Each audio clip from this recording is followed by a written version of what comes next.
Hey now, everybody. So I want to make sure that we're doing this right because there's one thing that we do is screw things up. So I want to make sure we're well, that's not good. Bam, we screw it up in the first try.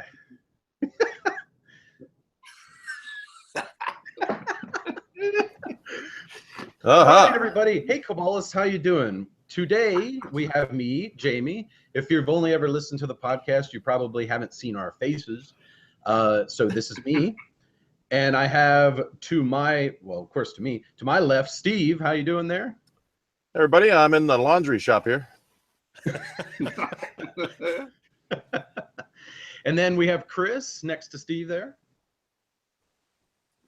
Hello, everybody. That means say something, Chris. Oh, well, I thought you had to do something to get my face to pop up. Hello, everybody. And we also have Brian, who has been holding that smile for the past half an hour. Yes, it is really hard to talk like this. I actually, when I moved to Granada, I threw my camera in a box. And didn't bring it with me. So you get my lovely face, my Facebook profile. Now, unfortunately, Tony T was very excited. He wanted to be here, but for some reason, eBay decided that they had to schedule a meeting at 5 o'clock, which his time is an hour ago, and the meeting is still going on. So he says he's going to try really hard to pop in as soon as that meeting's over. He said he's going to go find a closet somewhere at eBay and go in there and stream from there. So if he can make it, he can, but I'm sorry that he is not here currently. Everybody is apparently fascinated by what's behind Steve's sheet. And all the wonders of the universe are behind that sheet. I'll tell you what's funny because give you a tour of the closet, but my webcam is plugged into my machine. So, Chris, do not promise that to anyone, because I promised on the forums that a video tour of your Vortex closet would be a stretch goal. I did not agree to that, but okay. Anyway, okay, guys, what do you want us to talk about? Give us some topics here. We're looking at I'll touch on the Earth Reborn question. I have not checked out Earth Reborn yet, but I hope to. All right. Do I have to show people my pants or lack thereof? Oh, gee. No. Of course, it's Rodney who's asking that question. No, yeah, I know. You're not allowed to stand up. I'm like a news anchor. Patrick, you have no idea. It really is a vortex. Games go in and they never come out. All right, so we do have a question here. I'm seeing. Will Lords of the Dungeon, that's our role-playing game show that we're going to start next week, actually. Will it only cover D&D 5, or are we going to cover any other related RPGs? Well, here's the thing, actually, that's the way it's starting out is we have been playing D&D 5 for the past year and some change. And that was our first D&D 5 campaign. And we just ended it. We actually took a hiatus from the campaign. So what we're going to do is we're going to start a brand new campaign in tandem with the show. So we actually did character creation, and we did our first game session the days that we recorded the 2 episodes that are releasing.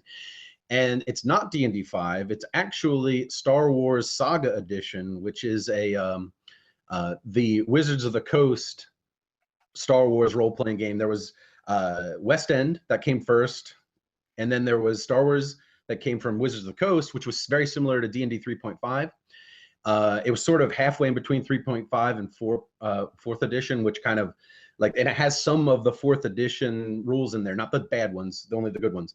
And then now, obviously, Fantasy Flight has the new version of Star Wars role-playing game, but Bender had a stack this big of Saga Edition role-playing books. So we decided to go with that one. So we're going to be talking about that one, and we will talk about all different role-playing systems because Bender has played all of them. I have not come across one yet that he has said, no, I never played that, man. He's played them all. That's hyperbole, of course, but yeah, so we're going to be covering all sorts of different things. And the first episode, we just kind of talk about each other.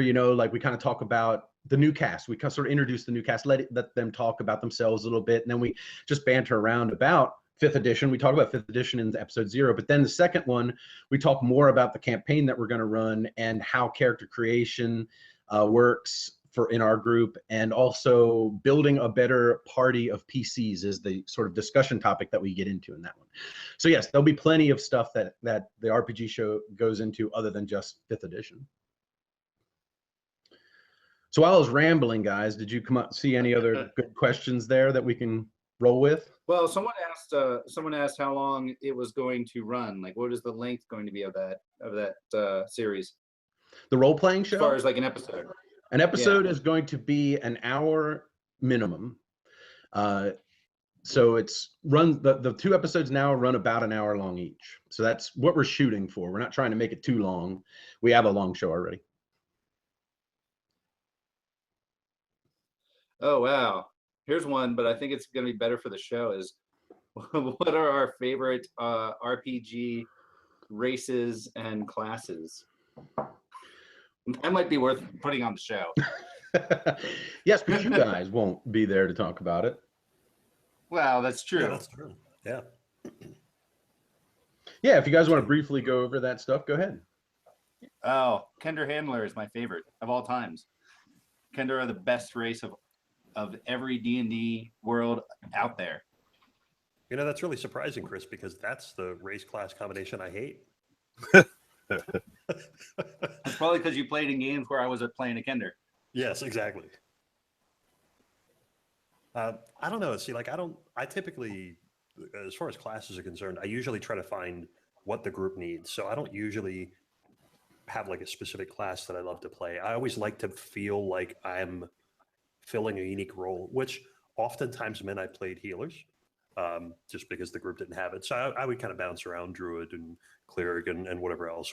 I played a paladin and kind of went heavy in the healing side of things for a little while there. So I don't really, I just don't have like an affinity for a specific class.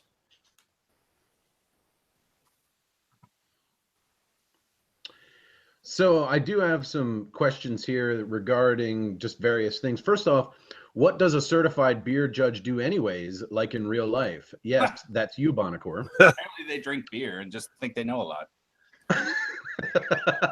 I have no idea. That's the answer to the question. Bonacore told me on the phone, I'm a certified beer judge, so this would be great. I could talk about beers. And I said, awesome. That's fantastic. I don't know what that means exactly. He probably knows about beers, how to make beers, what beers are supposed to taste like, and what makes a good and a bad beer. And but that's just me guessing.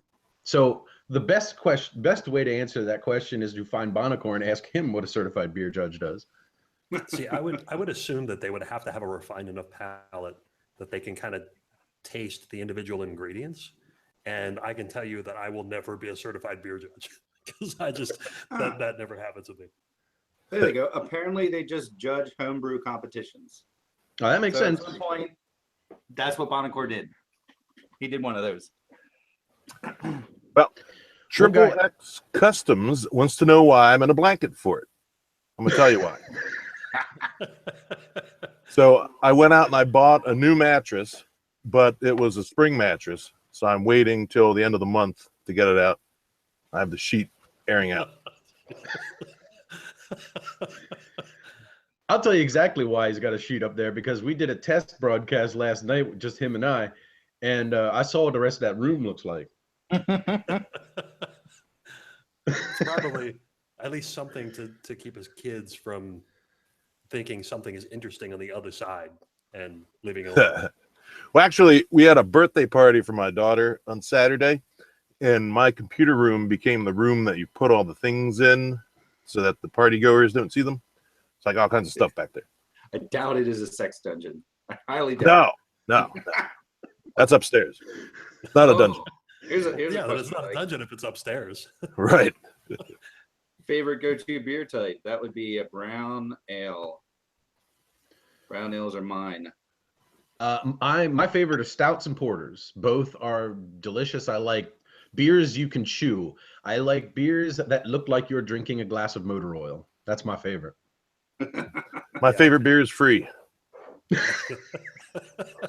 That's not surprising. So I was think actually we're, advised. oh, it's Go ahead, a little bit Brian. of Tell us what crosstalk your here. favorite beer is. Yeah. So if you've been to Origins, to Barley's, and they've got the Bloodthirst wheat, um, it's kind of it's a wheat, but it's a little citrusy. Um, that's usually kind of what I go for. I don't like the real hoppy stuff. So usually a good wheat beer does it for me. I have a good question here on you. They asked us how we met each other. Let's answer that one. Sure. I can I tell guess that's- you that Steve and I have been friends for nearly 30 years. And the way that Steve and I met each other was that we went to the same school together, and we were both in the library of the school. And I went to my favorite section of the library, which was the Mysteries of the Unknown section, where you get all of the UFO books and the Sasquatch books and the Loch Ness Monster books. And Steve was standing there. And I walked up and we started looking at the books, and then we didn't talk to each other and left. And we continued to bump into each other in that section. And he invited me to his birthday party or something. And ever since then, we've just been friends. So it was kind of a weird happenstance meeting. We weren't in any of the same classes or anything like that. Right. Now, my story is the reason I'm friends with Jamie is he's the only person that was in that section. So I didn't have that many choices.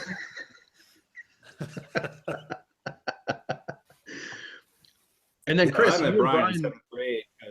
Yeah, we met in seventh grade when I moved to our hometown of Hanover, and sad to say, it's my hometown. But yeah, we just both liked D&D, and that was kind of how it started. Yeah, we were both gamers. We just kind of hit it off. And Chris, I think you got the Red Box D&D set for Christmas one year. Yep, And that was how we best started present playing. I ever got. Yeah, that was awesome. That was how we started playing tabletop. But before that, we would do like computer gaming. I remember Sim Earth. I used to go over and spend the night at Chris's house and basically put Sim Earth on ultra fast forward, and we'd let it go while we played other games and hope something happened. Like, just that's the way that game worked. You just had to let it go for days and days and days until things would evolve. I'll tell you, I miss gaming as a kid because I was recounting the story of somebody paying me actual real life cash to give them a magic item in D&D. Yeah, there were those days. It was awesome. That's a side hustle you got there. I was like, sure, take whatever you want, man. $20. Yeah, so the rest of it is kind of interesting. The two groups of us, me, Chris, and then we have some other folks that you're going to be introduced to, some of them in the new show. But we kind of had a group of people that we hung out with, and just anything social, from movies to gaming to we LARPed for a while. Some of us LARPed, and we did a bunch of different things. And we didn't know. I mean, we've seen Jamie and Steve around, but we didn't really hang out with them. They were actually in a class or two before us. We had a mutual friend that had this whole shtick where he didn't like to mix his groups of friends. Like, he had different groups, and he wouldn't tell them anything about the other group. And I think it was Jamie, wasn't it? That you kind of bumped into people leaving his house one time, and Yeah. well, that was Steve and I both. Baron, the guy's name was Baron, and we were at school, and we went up to Baron. We said, "Hey, you want to hang out tonight? It's Friday night." And Baron was high at the time and said, "Yeah, sure, guys, let's do it."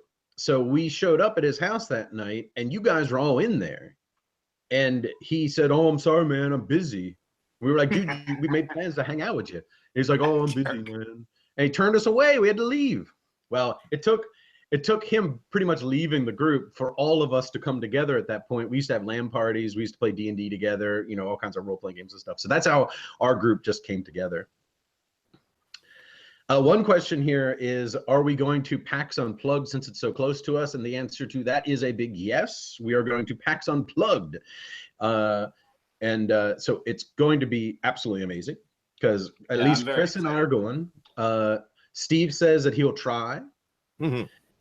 And I hate it when wires get tangled, so there shouldn't be any wires involved here. Looking forward to it. And yes, so I know Marty Connell from Rolling Dice Take Names is coming up. Rodney's coming down. Matt Evans is coming down. Joel Eddy's flying in, and we're all going to be going out to Philly for PAX Unplugged. It's going to be great. I can't wait. It's exciting.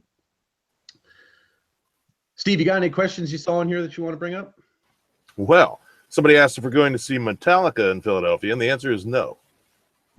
Oh, come on. They grow their hair again. I might go see them. Well, I heard they might have what's her face start singing. Lady Gaga, that's it. She might be the new lead singer of Metallica. I'm still not gonna see him. Well, Oh, here's a good Packs one. Unplugged, somebody early on asked about whether we're all going to Origins. I can safely say from my end of it, I will not be returning to the U.S. for a couple of years, more than likely. So I won't be there. I don't know about Tony. Have you guys heard anything? Tony's not going. He's going to Gen Con instead. He has to pick one or the other, and he chooses Gen Con because it's better for the show, I guess. I'm not sure exactly. It also is probably cheaper for him to fly into that one. And, we have fun going back and forth. But yes, Chris, Steve, and I, Jesco and Bender and Aaron, the guys from the role-playing show, they're going to be there as well. And we're also going to Gen Con as well. I don't know if those guys are. I know. Yeah, I don't know. That's kind of far away. We're worried about Origins right now, but yes, we're going to be there. Steve, tell a joke, please. All right. Calm down, everybody. Tattoos. How do you make a handkerchief dance? You put a little boogie in it. Oh God. Nothing. I just can't. I think there's crickets in our chat window. Oh, man. Geez. All right, so here's tattoo. Right here. Yoink, yoink, yoink. And my wife drew. Looks like a giant blob from this angle. And I got a little phoenix on the other side. I don't think anybody else has tattoos. Yeah, I don't. The reason I never got a tattoo, I would love to have tattoos. I would love a whole sleeve of tattoos. But my problem is I can never commit to anything specific because I'm scared that I won't like it in a year. And some of the ideas I did have, 5, 6, 7 years ago, pretty glad I don't have now. So I think it might have been a good plan. So someone did ask here, it's way up this way now, so I don't remember who said it, but they asked what other kinds of video content we're planning on doing in the future. If the Kickstarter is successful, when we start hitting the YouTube channel real hard. Well, as far as that goes, and nothing's set in stone right now, but there's tons of ideas that I got swimming around in my head. First off, I want to do myself first, and this may sound silly, and please give me some leeway on this because I need to mold the show, but I want to do something similar to an Andy Rooney from the 60 Minutes segment. Just talking about something gaming related. Like, I've always loved Andy Rooney. I grew up watching him at my grandparents' house, and I found him fascinating, even though he's talked about nothing. But there was always some nugget of, sort of human interest or interesting observations of the world, in a sense, in Andy Rooney. And I'm definitely not going to say that I'm going to touch Andy Rooney, but I think it would be fun to sort of mold that into a board game or a tabletop gaming kind of a world. Chris, we talked about Chris about doing a series of videos where it's basically all about his component lust and sort of comparing and contrasting different components of games. Now, this is all stuff, none of this might happen. All of it might happen. Who knows? We just need to try to develop it all. But these are the sort of the brainstorm ideas that we were coming up with. Tony's been wanting to do The View. He keeps bringing that up over and over and over again. The board game View. Yeah. Where it's basically a discussion show, but it's sort of its own video. But those are just some ideas where we're throwing out to do there. But again, kind of the reason that we want to do the Kickstarter is because we just don't have the time to dedicate even to producing those shows, right? We don't have time to try it out. Because you know how I always do things. I mean, the video reviews that I did do, those took me a year and a half to get to that point. And you can ask Rodney. I was on him a year and a half before I released anything. I actually have some on the YouTube channel that aren't released that I did like a year before, and I took breaks. I was like, all right, I just don't like the way this is going. I'm going to take a break. I'm going to rework it and do things. And that takes a lot of time to do that kind of stuff. So having the time, I can actually dedicate to developing the content and making sure that I like what we're putting on the channel before we actually commit to actually doing it. So we can experiment with making some new kinds of stuff. So that's, you know, all those goofy ideas that we have, those are just things we wrote on a whiteboard at one point. But those are things that could be developed. Yeah, I think the nice thing is it's gonna open up a lot of doors. So it'll be really beneficial to us all. You guys got any other good ones on here? Okay, so this is a question that keeps coming up, and I'm going to handle this one.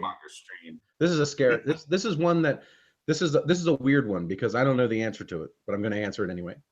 Will you stay part of the Dice Tower Network? A lot of people keep asking that.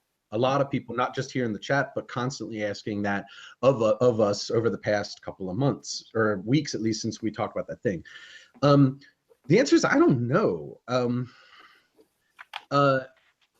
My thoughts on it are that there's two different entities with the Dice Tower, right? Like there's the Dice Tower video stuff, and all the people that are sort of affiliated with the Dice Tower video are sort of on his team. Like they're under the Dice Tower umbrella, but podcast networks, and I'm not talking just the Dice Tower Network, but podcast networks in general aren't really like, here's the umbrella and here's all the podcasts under it. It doesn't really work that way, in my mind at least. It's just sort of a curated collection of podcasts that have similar types of content. So it makes it it's like comes together so people can find that stuff easier. But each one of those podcasts are still autonomously their own things. So in my mind, it really doesn't matter one way or the other that we're there or not as far as what our plans are going forward. I like being there. It's fine. Like it's cool. I don't mind it. But the situation hasn't been decided, I guess. And it really isn't like I guess like the discussion really hasn't been had whether we're actually going to or not. So the answer is I'm not sure yet. But right now we're fine being there. So there's no reason to leave at this point. Yeah, I guess so. I mean, it's if you're not part of a group that does a podcast on the network, you may not know what all goes into it. But really, we don't.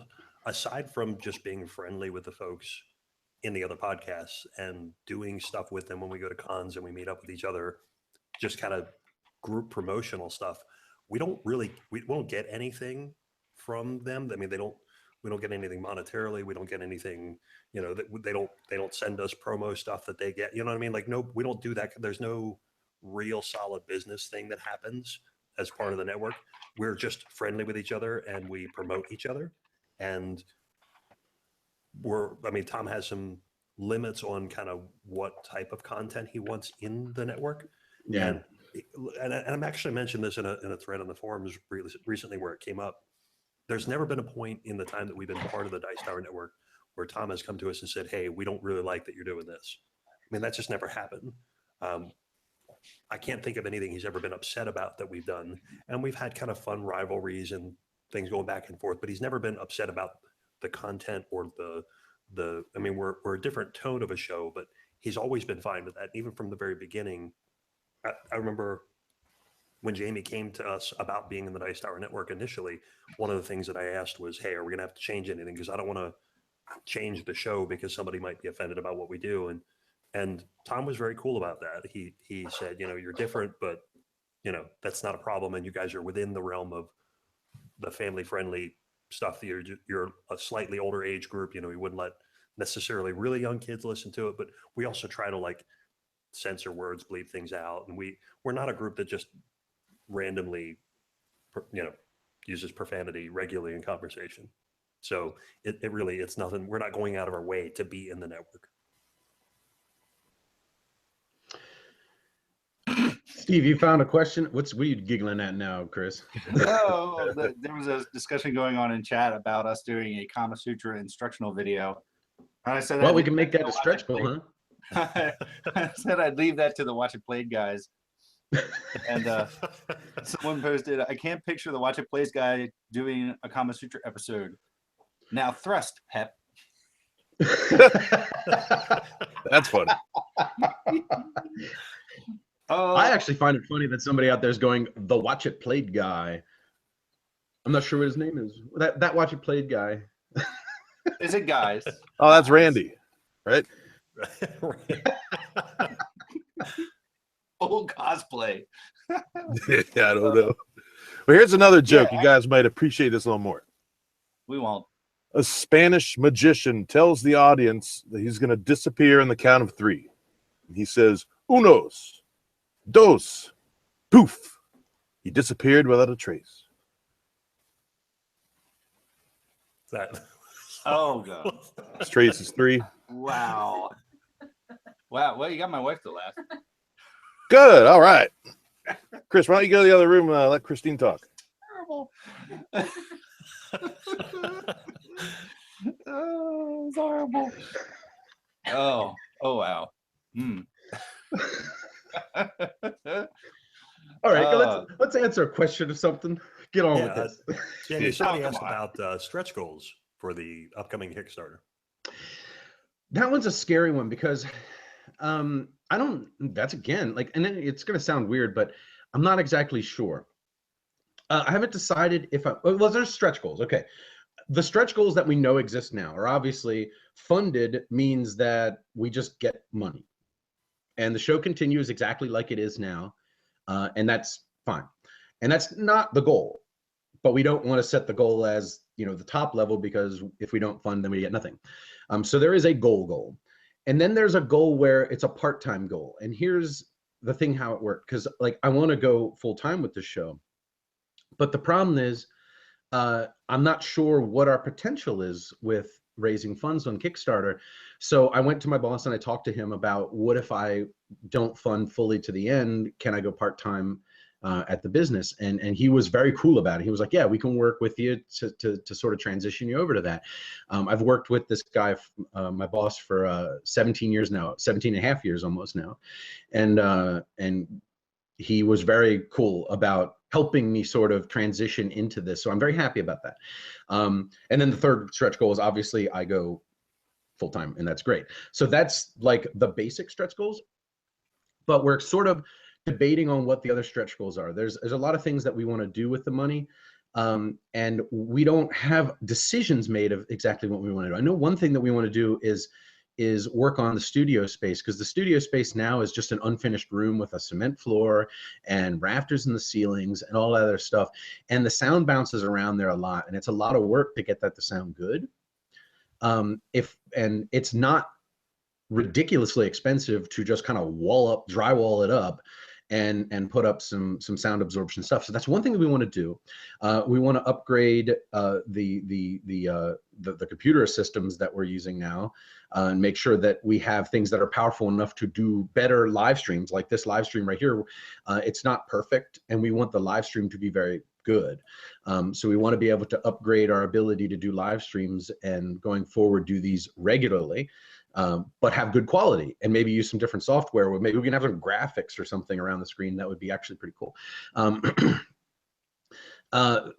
Tony was talking about wanting to do some video on his own, and he would need some equipment to do that, which he doesn't have because it's all the way over here on this side of the United States.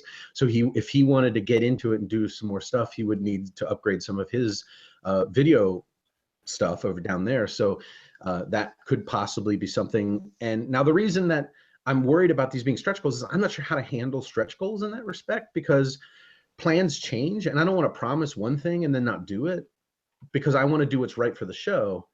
And we kind of need the time to plan what's right for the show. Now, other stretch goals that could possibly be a thing are, like, we start doing events, like, you know, like a convention style event, which people have been talking about for years, wanting us to do. And I would absolutely love to do that. The Kickstarter needs to fund, and we need to have startup money to be able to do that. I don't know what the startup money would actually be to do that. So that could be something that we could start working on this year, and maybe in 2018 be when we actually host something like that.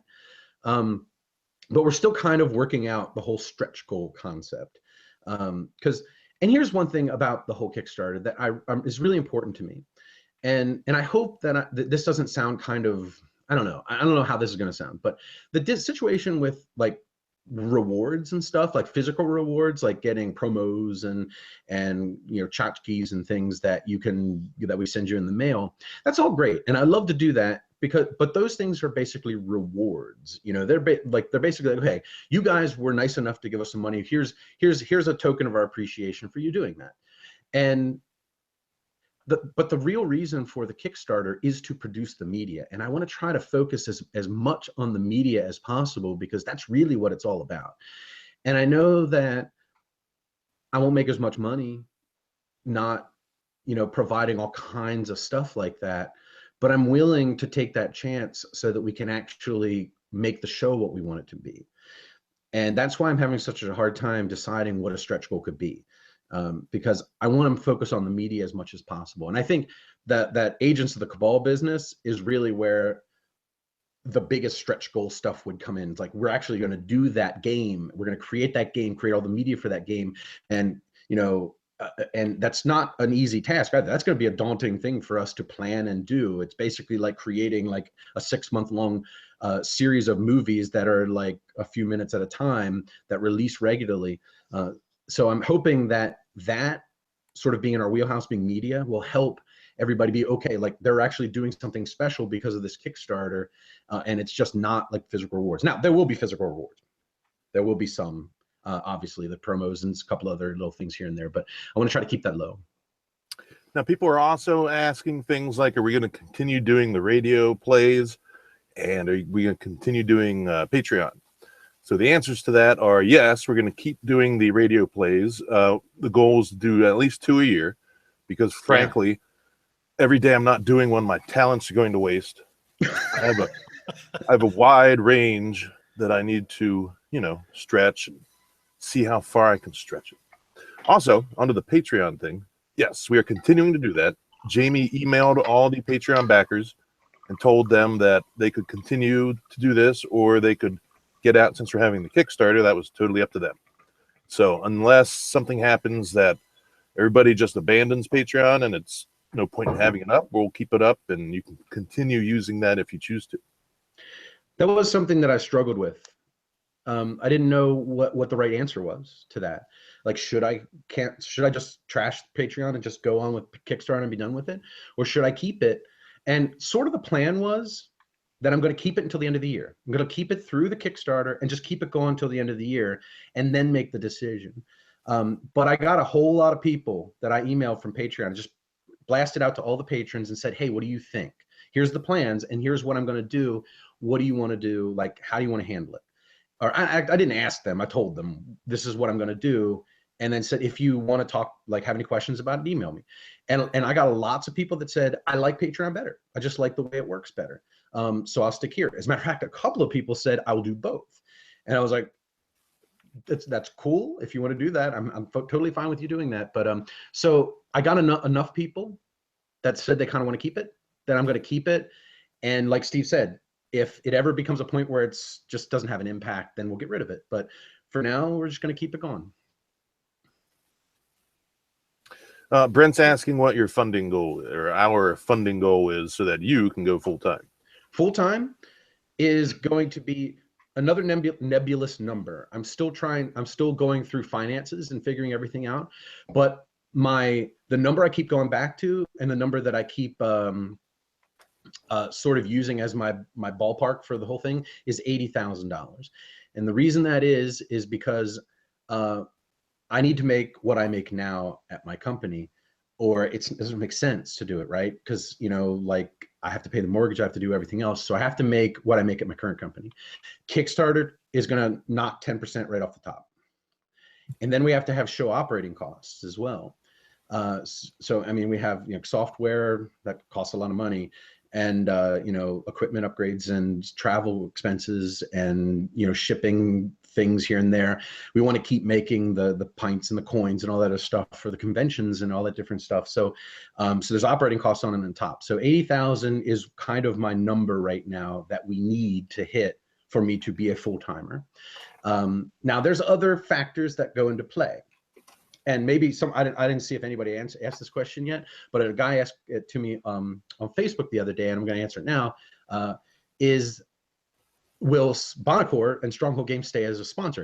And the answer is yes. And the absolute reason that he's staying with us is because we want him to. Commercials, I don't, if I didn't have to have commercials, it'd be cool to not have commercials. But for some reason, I actually enjoy having Steven as a sponsor because he believed in us in the very beginning. We were like less than a year in, and he wanted to sponsor our show. We were nothing, and he wanted to help us. And he did, and it was a big deal to us. And ever since, it's been a fantastic business relationship with him and a very good friendship, real friendship with Steven. I want to stick with Steven. I want to support Stronghold Games, so we're sticking with it. But Steven and I had some negotiations where we were talking about, doing a new deal, which is going to benefit us a little more. So going along with that goal, some of the new sponsorship stuff, and some of the Patreon money that we already have can kind of pad that a little. So I'm trying to keep the Kickstarter autonomous, like by itself. Like, this is the goal I need to go live or go full time. But if we hit a little under, might do it anyway. So I don't know. And maybe that's stupid of me to say, because then people will be like, oh, but they don't need us. But yes, we need you.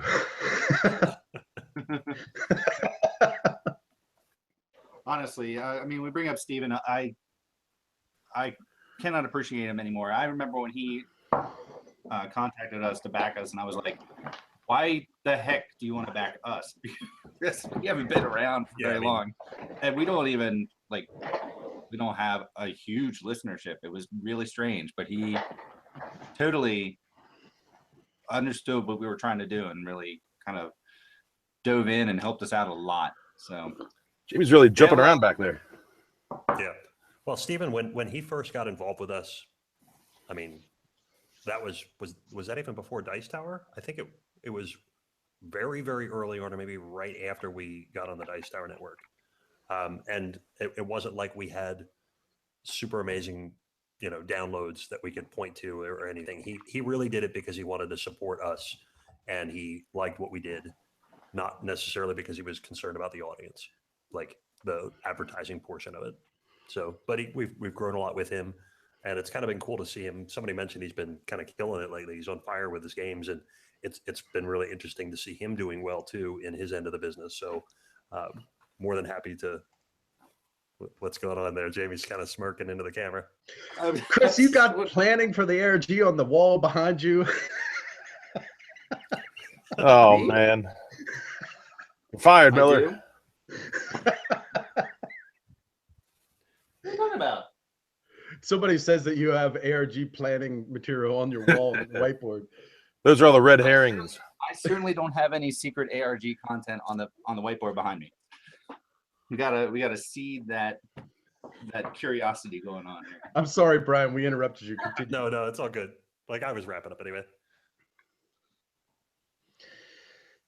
I thought you were laughing about Steve's transparent clothes.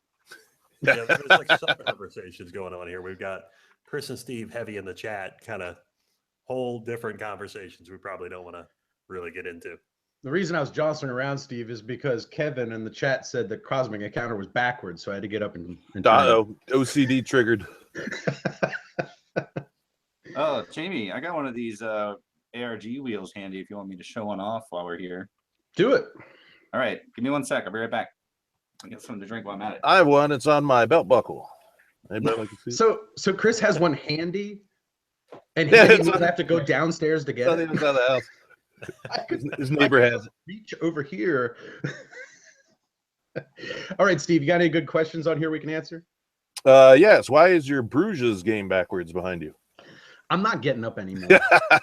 So, Jamie, there's a question about the, kind of goes back to the Kickstarter, and it was basically about the transparency. Like, how open are you going to be when you do the Kickstarter with the funding and kind of the planning? Transparency wise, I have no problems being Tony T just joined.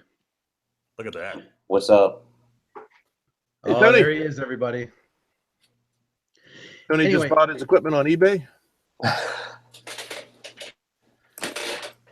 Here we are. Tony has finished his meeting at eBay, and he is now joining us. So he is a very well-dressed Tony Topper in a closet somewhere at eBay. Let me answer that question quick before Tony says anything. The transparency. I'm not exactly sure what transparency means to everybody, but I'm totally okay with saying how much money that I would like to get as my salary. $65,000 is what I want to make everything work here in the house. My wife just got a new job, and actually she took a little less money for her job because it was the job that she's always wanted for her whole life. She's been working as a teacher for her whole life, and she always wanted to be a guidance counselor or a school psychologist, and she finally got that job. But she had to take a little bit less money to do it. So that kind of scared me a little with this whole Kickstarter thing. But she is all for me doing this. She wants me to do it because I supported her in that, and she's supporting me in this. And so that's kind of the reason that I can't go lower than what I make it work by a lot. So we figured out kind of what I would need, and that's the number 65,000 to be able to not lose our house and to still keep up with our everyday bills and things. So that's what I need. The 80,000 is obviously the 10% knocked off of that, makes it around 72,000, and that makes it really tight at that point. But that's where we're going to fall back on the Patreon stuff. As far as transparency about the rest of the stuff, I mean, I can tell you what I bought with the stuff at the time, and I don't care. What we can say what it is. But other than that, I don't know what else I would want to say. So if anybody has something they want, that you can email me. Yeah, I mean, I got no problem being transparent. I think it's pretty common for most people to kind of list up like what percentages are going towards kind of categories of purchases. So I don't think that's something that we're opposed to doing. And if anybody has any questions, as Jamie said, the more people ask us questions, the more we know what people want to know about the Kickstarter and where it's going to go. So if you have anything specific, let us know, and we will do our best to include everything. Everybody should know that Tony is now here. Yes. Yeah. Does anybody have a question for Tony, since he's here now? How much to make Tony move back to PA? Well, I'm not going to tell everyone what I make here at eBay. I think, Tony, you should donate to the Kickstarter. I'm a spoiled tech worker in Silicon Valley, so and I have a good career at eBay, so I don't think there's any chance of me leaving anytime soon, but you never know what's going to happen. Oh, But Tony, no. retirement. Come But Tony, on. retirement is an option. That honestly, Eventually.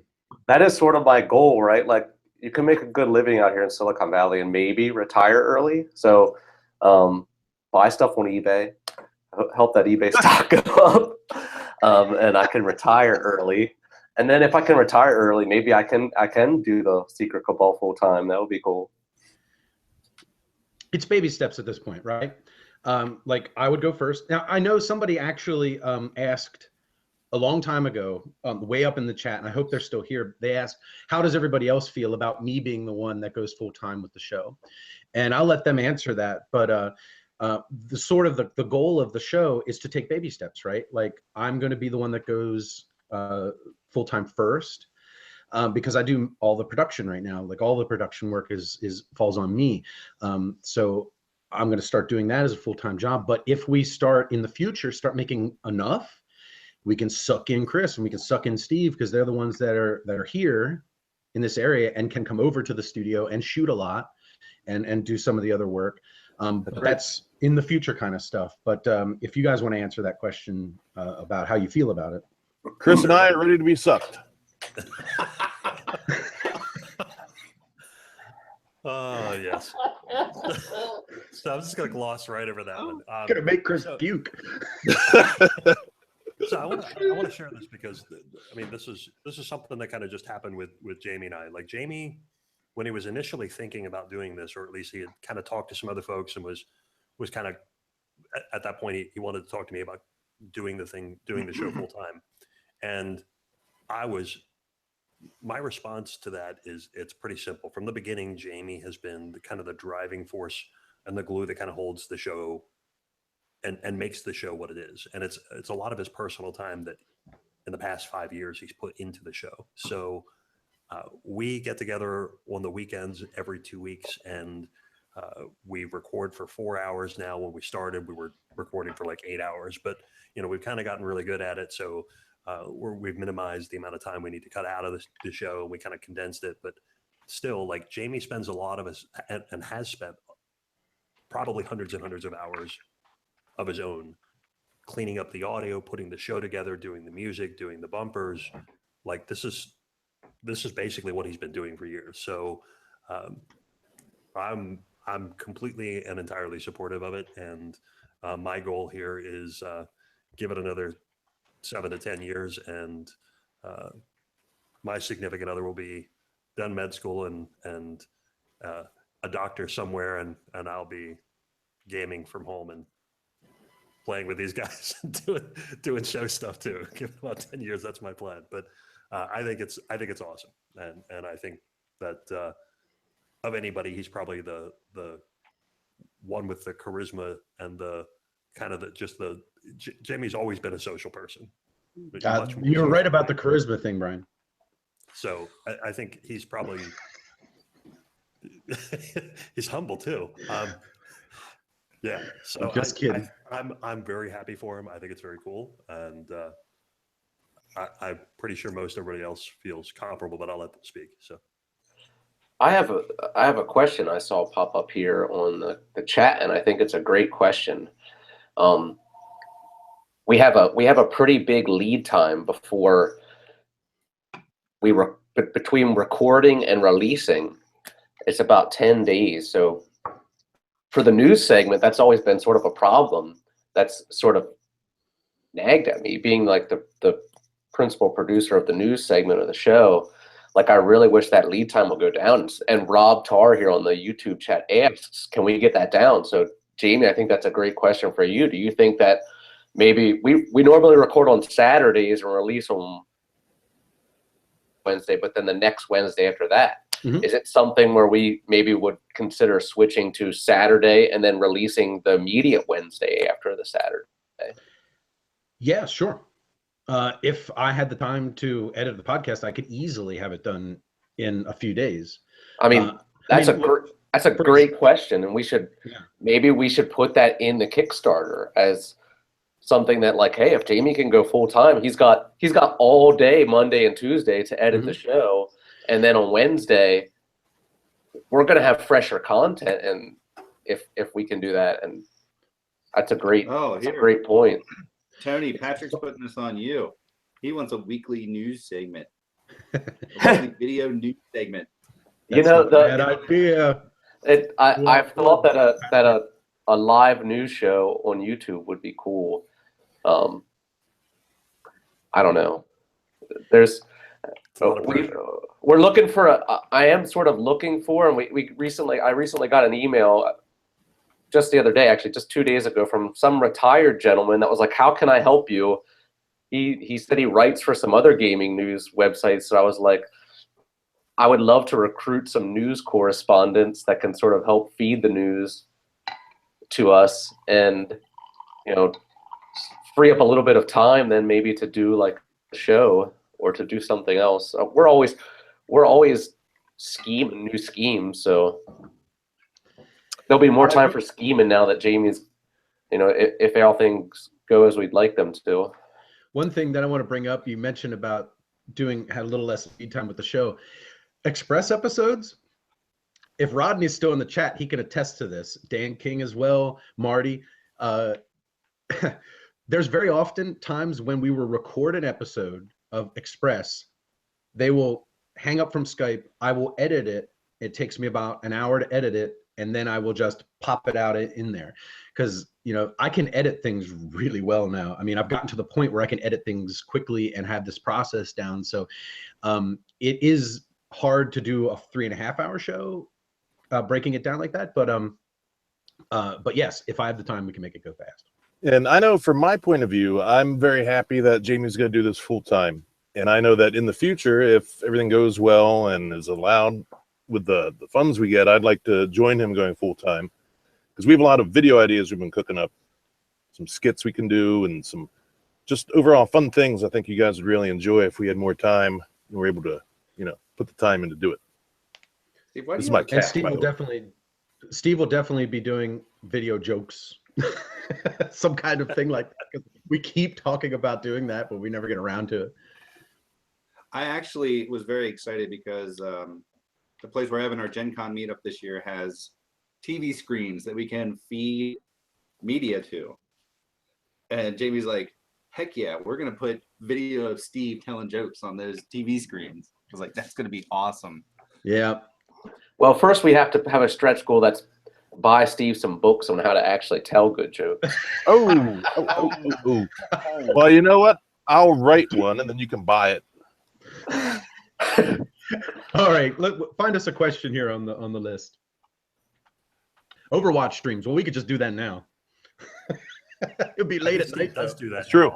He does that all the speak by time. himself. If you're Facebook friends with him, you get his Overwatch streams all the time. And he talks to himself during it too. I'm trying to commentate my losing. It's what I did wrong videos. All right, let's see. What's a good one? Tony host a large game day in California. That's pretty cool. We have been kicking around the idea a little bit of a KublaCon meetup. Yeah. Yep. That's a possibility. I keep telling people that I'm going to go to KublaCon, and then I don't go just because it's Memorial Day weekend. So there's always other stuff going on Memorial Day weekend that sort of interfere. I was trying to convince Jamie to come to California and visit me for the KublaCon meetup on Memorial Day, because then I would have someone to drag along with me and we could, get into some trouble. That would be more fun. I would kill to go to the KublaCon meetup, but it's right before the Kickstarter launches, and I'm honestly busy. Well, it's right after the Kickstarter launches. It's right after? It's in May, not March. Oh, it's in May. Oh. Yeah. Yeah, I don't know when Memorial Day is, apparently. Sounds like a stretch goal to me. Maybe, Tony. Maybe. Do we have any idea how many Cabalists there are? Well, not a real good one, but I can give you our download stats. I guess if all of them are considered Cabalists. Right now, we get downloads of between 70 and 80,000 per episode. They jockey between those numbers and sometimes fall a little low, and that a lot of times depends on the game we've reviewed, whether I guess those more casual people bother grabbing the show or not. But that's where we are right now. It's surprisingly big. I'm happy about that. What's awesome about that is I think the last time I looked at our stats, we were right around the 40,000 mark. So it's been a little while since I've looked at stats, but once we got over 20, I was just like, I can't even in my head fathom 20, and so 40 would just blew my mind. I want to log in now and see. We were getting close to surpassing 4 million downloads. I think I was projecting that at the end of March, we would pass 4 million, but we're at 3.9 million all-time downloads at this point. So that's a number that I'm really proud of. Yeah, that's kind of ridiculous. You find any other good ones here? Ask us some questions here. Will we ever do an uncensored podcast? The answer is that depends on the answer to the other question of whether we're staying on the Dice Tower Network or not. We would censor less if we were on the Dice Tower Network. That's about it. But I don't feel as though that swearing is that cool. Like I don't want to be going FFF every minute in the show, because I've listened to a lot of podcasts where they do have that, and I just don't like it. It doesn't sound good to me. Now in my daily life, if you're playing a board game with me, I'll be yelling the F word all day and night because I'm doing bad or somebody did something wrong with me. But but that's just in private company. But when I'm out there in the world, like I don't feel like sounding dumb. I don't feel like saying F every other word. But as far as shit, I'll say that, and I don't care. So what's so funny about that? You children are laughing. Oh no, I'm just laughing at the chat because you say you don't like cussing all the time, and this guy Tim said, "Yeah, F that." In the chat. I love that one guy goes, "You guys review games?" No. And listen, I some listen to people- them review games. Some people can do like a vulgar podcast. It's kind of what they were saying in the chat, but vulgarity. Like some people can do that and actually sound cool at it. I mean, I'm not saying that as a blanket statement that I just don't like that. Like I don't have a problem with it. You just got to be a good broadcaster too, and a bad broadcaster using F every other word sucks. So yeah, my biggest concern with doing any live streaming is that when I'm recording an episode, I have my recording head tuned in and I'm watching my language, and if I screw up, I've got an editor there who's going to take it out. So my language is somewhat controlled, but That's a full-time job too. It's actually not. There's only one person on this show that I have to regularly edit, and it's Tony. Ooh. But if we're doing a live stream, my concern is that stuff's going to Is that from slipping out. swearing? I'm going to do something that I wouldn't necessarily want publicized to the rest of 75,000 people. And to go back to that, Tony, I don't think it's from swearing. I think it's those long pauses between you talking. Well, that. Yeah, well, that. But Chris does that too. But no swearing. I'm just kidding around, Tony. It's not that bad. I do curse like a sailor sometimes. I get riled up. I have a question. I have a good question here, Chris. Can you show your copy of New Bradford? Oh, I was going to ask that one. I hate you guys. I cannot believe we're so I'm bad. laughing so hard because at least it's not me for once. Like, Do you have your seriously. copy of Holmes and Mycroft back there? Oh my God, I hate you guys. How did that become a thing? How did it become a thing? I don't understand. Tony's Man. favorite CrossFit workout of the day. I believe that is cleaning the snatches, right, Tony? No, well,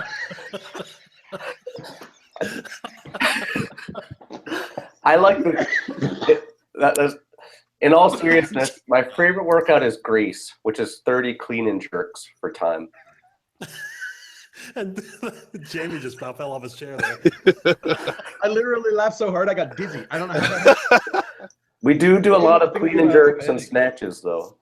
I know. I hear you talking about them all the time. It sounds exciting. Doing this. Brian freaks me out too, Patrick. Steve, here's a good question for What's you. it? I answered it on chat earlier, but someone asked, what's your favorite cheesy horror movie? Oh boy, cheesy horror movie. Let's see. Yeah. Evil Dead 2 or Army of Darkness. They're both awesome. I said mine was a tie between Ghoulies and Critters. Oh, crap. My favorite one is I'm looking at its name here. I gotta find it quick. Because I just watched it for the first time a couple of weeks ago. And I loved it. Answer another question while I look. So here, let me throw mine out. Steve, you said Army of Darkness. I think the Army of Darkness television show is awesome. Yes, me too. It's on Stars. I've seen every episode. It's great. Ash versus Evil Dead. My favorite cheesy horror movie is Humanoids from the Deep. Roger Corman. That is the greatest. It's sea monsters coming up out of the ground to attack people. And there's a little bit more to it that I don't want to talk about. It's creepy. It's so bad. These monsters are horrible looking. So Chris is trying to pass up this question that I saw over here in the chat about they want to see your closet. Yeah, well, I already explained that earlier. Yeah, Oh. And I can't show my closet because my webcam's attached to my computer. But apparently there's going to be a stretch goal in the Kickstarter to give it to where my closet. At this We point. want one of those 360 photos that you can like spin around in. Oh, you want me to do like a full VR thing that you can walk through my closet? Yeah, you can put on your Oculus Rift and like You look need at to actually your have like a game collection. live panoramic cam of your closet at all times. It would be black most of the time. And then you would occasionally see me walk in and open a box, look at something, or take a box out, and then that would be it. Really exciting. It's very tiny. Here's an easy one. How old are we? Okay, Chris is about 70. I am 39 39 years old myself. I'm 37. I'm 38. And I am 39. I think me and Chris are not too far apart. I'm 40 here in a couple months. Ooh, children. By the way, Brian, I said you freaked me out because somebody said earlier Brian needs to blink. He's freaking me out. Oh, yeah. There's that. All right. What else? Everybody's just naming horror movies now. What good question we got here?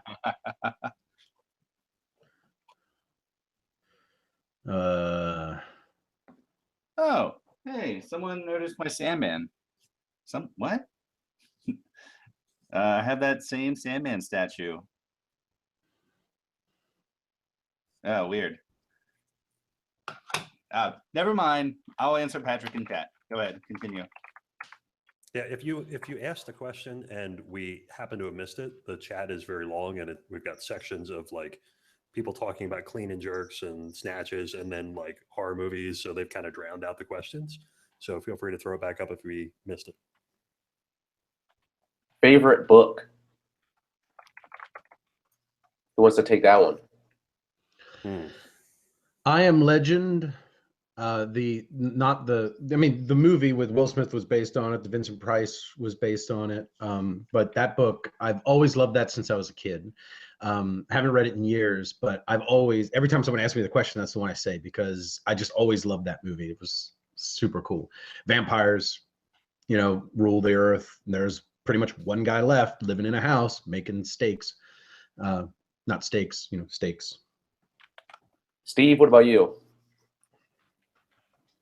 What's your favorite book? Did we lose Steve? He's on mute. Maybe he's taking care of his kids. All right. Chris? Yeah. So favorite book? Probably Perks of Being a Wallflower. That makes me feel like of my childhood. Like you're pretty or something? No. Perks of Being a Wallflower is a great book. You got to read it. It's amazing. Great film. Highly recommend it to everybody. It's very meaningful to me. Is this like Miskatonic School for Girls is meaningful in gaming? No. Stop your jokes. It's a good book. I'm actually asking you based. Your taste gets a little wonky at times. I got to be careful. It's a great book. What about you, Brian? I have a question here I wouldn't mind answering. Barry Reynolds, our buddy from Beer Mongers, actually, does his own YouTube channel. He asked why we chose April for the Kickstarter. That's an easy one for me. I didn't want to be on top of the Dice Tower. And I didn't want to do it during convention season. I didn't want to be on top of Rodney. And I didn't want to be on top of Dan King because Dan King's a good friend of ours. And I wanted to make sure that I came after him. And April was the only time that made sense. If I didn't do it in April, I would have to skip all the way down to September. And I think Man vs. Meeple might do theirs then. I think that's when it was last year. And I didn't want to wait that long. I didn't want to wait till the end of the year to do it. So April was the month that made the most sense to me. So I had to pick it or wait till after convention season. So that's why April. I want to throw out my answer to the last one because. I'm sorry, Brian. Did I skip you? No, that's cool. I just favorite book. I'm actually going to throw out a series here. I am a fan of Raymond Feist and the Rift War saga, Magician, and the whole slew of them. Awesome. So if you like sort of high fantasy, check it out. I'm going to throw mine out there. Neil Stevenson, my favorite author. Probably Anathem or The Diamond Age. Be right back, guys. Steve, you missed it. One of the questions was, what is your favorite book? That's an excellent question. The Twilight Saga by Stephanie Meyer. No, I'm lying. I'm lying. Believe it or not, that's I'm not sorry. it. I was looking for a question. There's another question about here about what is your drink of choice? Ooh. Whatever's free. About drinking. My favorite book series, though, is Steven Erickson's Malazan Tales of the Fallen. It's like 8 or 9 books. They're really thick. It's a fantasy setting. It's very different. He actually based it on a GURPS campaign he was running, I believe. Some D&D style setting that he and his friend invented. They started writing the books about. It's worth a shot. Check it out. Steven Erickson's the author. Somebody asked here, what is our drink of choice? My drink of choice is an old fashioned, but the problem is every time you order an old fashioned at a restaurant, you get a different drink. when an old fashioned is good, it's my favorite drink. Yeah, I'm kind of in the same boat. Tom Collins is my favorite, but you order it one place and you get it another place. They're always totally different. Beer, I always go to Old Brown Dog. It's always the same. It's pretty prevalent everywhere, and it's always good. I like single malt scotch with 1 large ice cube. I used to like beer a lot, but I've been drinking vodka more lately because beer's got a lot of carbs. I'm trying to lose a few pounds without doing CrossFit. You don't want to do any snatches? No, not that I'll admit to, but usually I drink a giant cup of vodka with Sprite in it or Diet Coke. Very exciting. I'm pretty easy to please. Whiskey, Crown, or better, usually.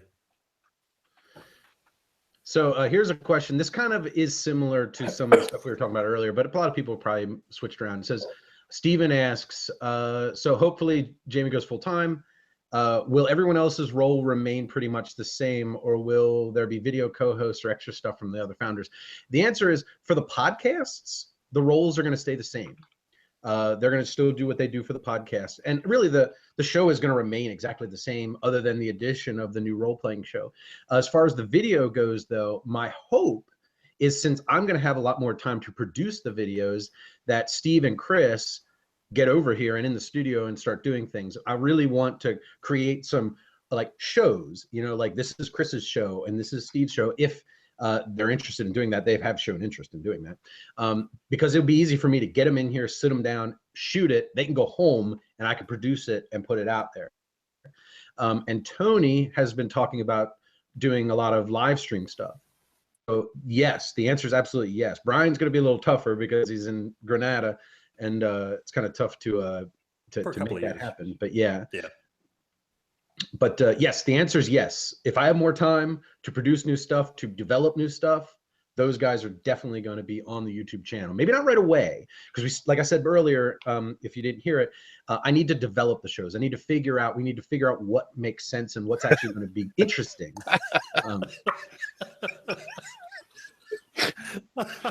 Stretch goal number 1, buy Steven Iron for his background sheet. What are you hiding back there anyway? Oh, you don't want to know. I probably don't. And yes, Brett says, will you be happy to not have a boss? And despite the fact that I actually like my boss and I enjoy working for him, the answer is absolutely yes, because I've been doing the same exact job, literally in the same office building, same floor. I've switched rooms a couple of times, but doing the same job for 17 and a half years now. I've been thinking that it's time for a change anyway. So this is the change, and I can't wait to do it because I need to do something different. I just want to shout out to Jamie. Thank you for the game. I have gotten, I don't know, in the past week, probably like 30 games on Yukata, and Automobiles is actually really awesome. I played you, and it was a great primer for the next game of Automobiles I played. I'm actually, I kind of had to give a guy all kinds of great stuff in the chat here, but had to give one of my buddies a little bit of a ribbing because after I played that game with you, I'm in a game with 3 other people, and I'm about to lap him. And I don't know, like I've played other NASCAR style games, and if you lap people, they're just out. So I don't know. Shane asked what I was doing. I guess you mean my job. My job was, I was a web designer and graphic designer for 17 years. I went to art school, and as soon as I got out of that, I got this job. I got this one, and they've treated me great my whole 17 years. I've been happy to be there the whole time. But and it evolves constantly, the role that I have in the company, but it's always been design and front-end development and that kind of stuff. And I love doing that work, but I love doing it for myself more than I like doing it for clients. And well, myself, when I say myself, I mean listeners and viewers of the Cabal. I'd rather do something that I feel passionate about for myself and for you guys. So it's not a huge jump. I Did did they see feed you there at eBay? Oh yeah. I think the kitchen closes actually. They're not like Google where they want you to work all day long. And they just give you food They're all not day. heathens? I might be able to go to the cafe and get food. I don't know. I'm never here this late. This is the one day we have a live stream is the day that I'm asked to work later. Literally, like it's probably like, yeah, I could probably count the number of times I've had to work late at eBay on my hand, and it's just bad luck. Somebody said, Jacob said, whatever happened to showing off the cipher? Well, Chris, by going down and getting a glass of wine, he forgot. No, That's I was in the so- middle of talking about something. So here is the cipher wheel right here. If you take a look at it, it is made of. Don't make noise, Chris. I'm showing. It's made of laser cut wood. It's got the Greek alphabet on the outside and the Arabic. I guess is that what that is? It's Arabic, right? Anyway, so awesome. And Ben Hilliard from Daedalus Productions are making those for us. They're great. He's the one that did the Secret Cabal coins when we did the thing on No. the. No, that was Bernard. Ben Ben Hilliard is Daedalus Productions. They make the laser cut wooden inserts. Sorry, I was thinking of all the cool stuff that Bernard has made for us, and I saw that and I just assumed. Mm-hmm. Yeah. Okay. So wait. Yeah, Bernard works for a company that does private branding stuff on all sorts of different swaggy type stuff, and he's made us coins and beer koozies and all sorts of stuff like that. So he's the guy that we go to when we make all that junk. So Jamie, you really and valuable stuff. Chris have a wheel? Because all I got's this sticker. Oh, here, I got to answer this question because I'm sure I'm going to hear it a couple times. Barry asks, how serious am I about going to Essen? Well, I better be serious because I booked the flight and the hotel, so I can't get the money back. So I am going to Essen this year at this point. Nice. Chris asked if I For wanted to sure. go to Essen as well, and I was scared to say yes because of the Kickstarter. I have no idea what's going to happen.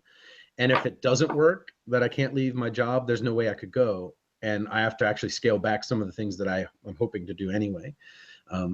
So I'm unfortunately myself not going this year, but maybe next year if it works out. I'd like to apologize in advance to Germany and by extension the European Union for sending Chris over there. Yeah, Patrick's saying that Essen is exhausting, and I'd be surprised if it's more exhausting than Gen Con. But we'll see. I'm the guinea pig. I'm going to go over there, and if I survive, people might go next year. But you're doing Essen as like a personal trip this year, right? You're not going to like Gen Con is more of almost like a work thing for folks. It's all about promoting the show. So I am certainly going to be promoting the show the days I'm at Essen, but I did book beyond Essen just so I could have some time to travel and do stuff.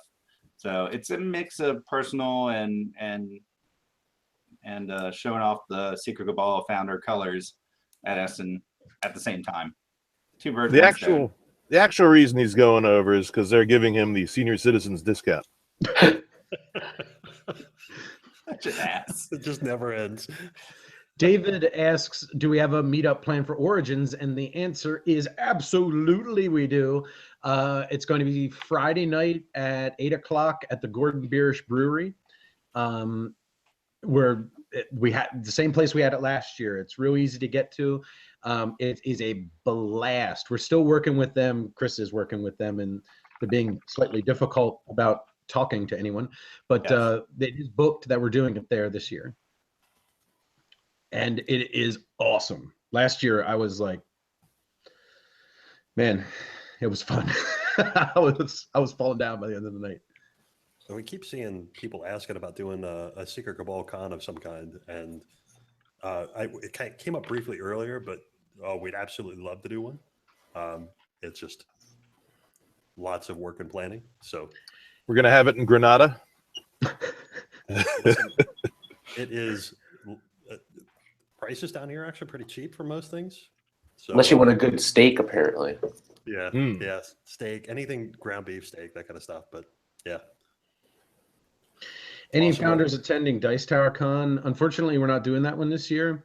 We wanted to go to PAX, and we're not actually doing Cool Mini or Not Expo this year. I don't know. I'm not, at least. Chris said he might, but I'm not going to be able to this year, just because of the scheduling, and I'm working on the Kickstarter stuff, so I'm kind of skipping that one, unfortunately.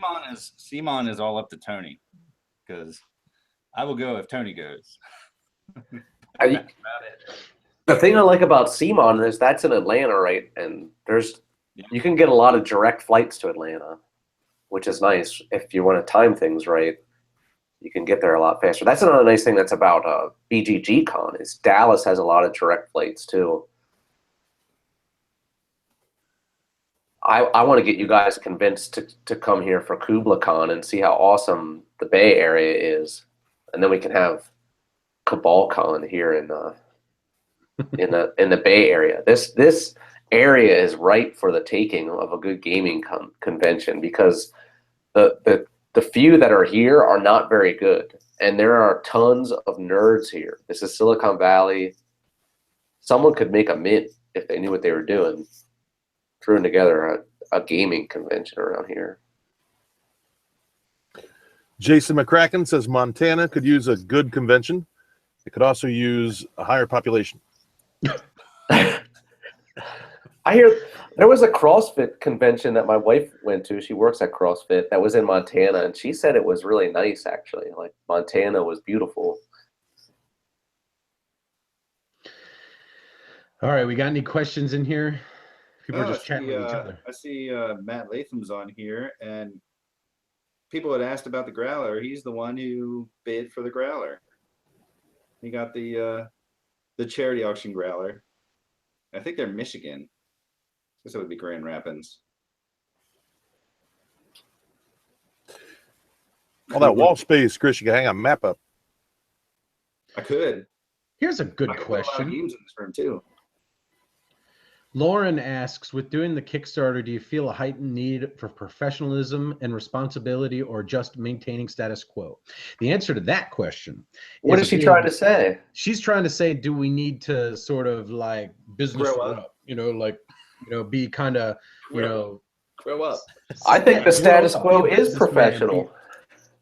No, the status quo for us, status quo as what we've been doing for the past, 5.5 years. The answer to that is, I ain't changing nothing, because what we have done for the past 5.5 years has been working great for us, and I've been having a blast, and my 4 friends here have been having a blast. So I am not going to grow up in any way, shape, or form.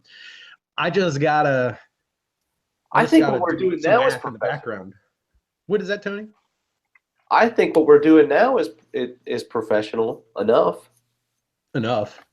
Too professional can be boring. Exactly. I don't want to be a stuffy businessman. I don't want to be worrying about all this income streams and all this garbage. I got to worry about it a little bit to secure the fact that I have a job. If I take a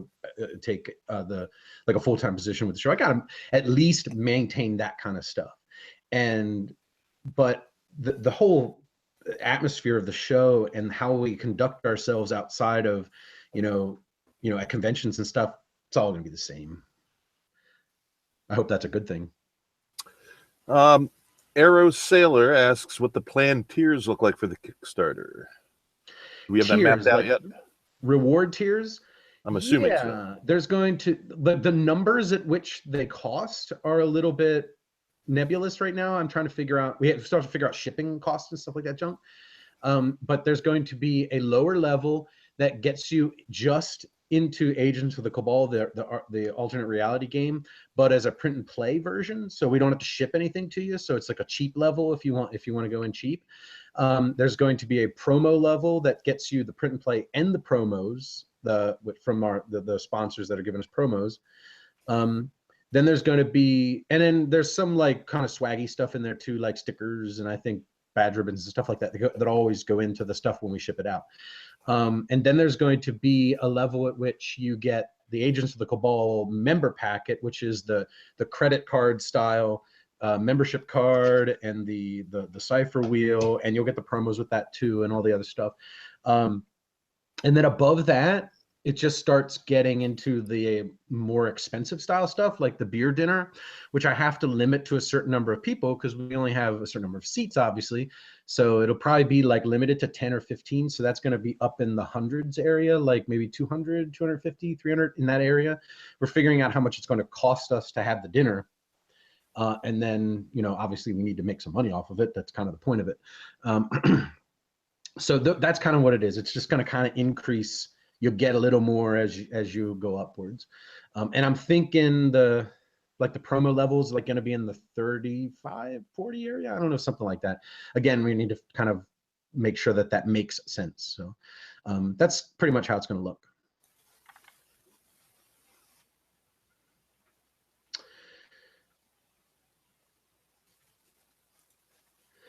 All right. Do we have anything else interesting here?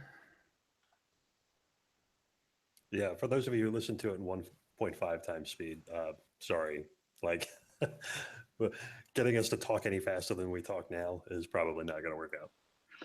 Brett's talking about the Lovecraft audiobook. Yes, that is I would absolutely love going to to see be more of those. That's absolutely going to be part of the Kickstarter. If we're successful, I want to do two a year from now on, 2 audio dramas. Maybe not always Lovecraft. I want to do Whisper in Darkness. That's my favorite. But I don't know how that's going to go into an audio drama. But there's a lot of other cool horror-oriented things that I would love to do audio dramas of, because we want that Tales from Beyond the Grave to be that's a show of itself. It doesn't take the place of Express anymore. It's just a show of itself. That's another one of our brands in a sense. So definitely 2 of those, spring and fall, is when I want to do more. And well, I won't say who's going to be in it because I don't know who's going to be in it yet. I have some feelers out.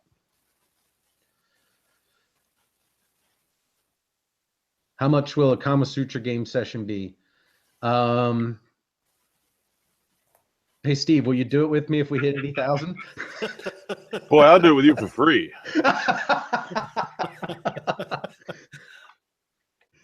All right. I don't know. We'll decide on that one. I like the ghost. Foggy says he likes the ghost stories version of it too. I really like that as well. The reason we didn't do that a second time was because we're out of ghost stories. Those were all actual ghost stories that we have witnessed in our lifetime. They're all probably like embellished to all to hell, and probably weren't actually true in the first place. Particularly Tony's, a vampire chasing him down the street. It seems a little outlandish, but It looked like a vampire. I wasn't sure though. But yeah, the whole kind of point of that first one was that those are actual ghost stories that we've experienced or and I didn't want to do that again.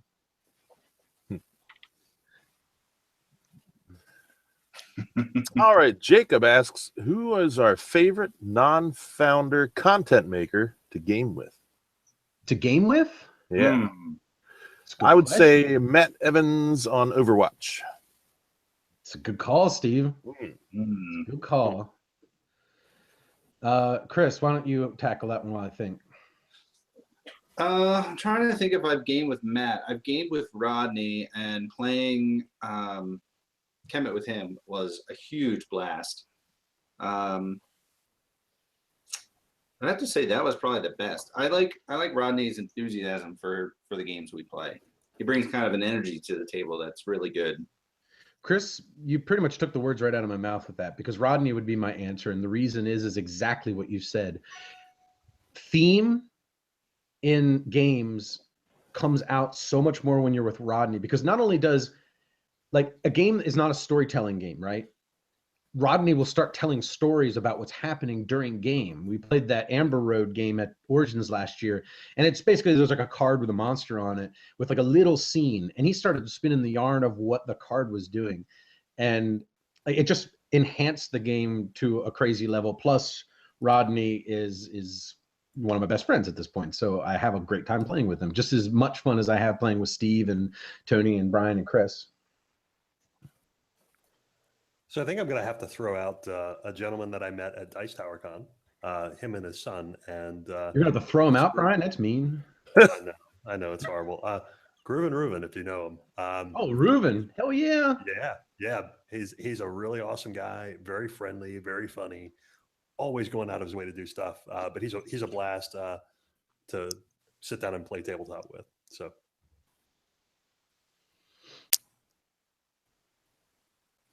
Rodney is the best. I'm biased though, because I've met Rodney. He's just such a nice guy. He's like the Dick Clark of hobby board games. He's got class. He's got some style. He's so nice. Yeah.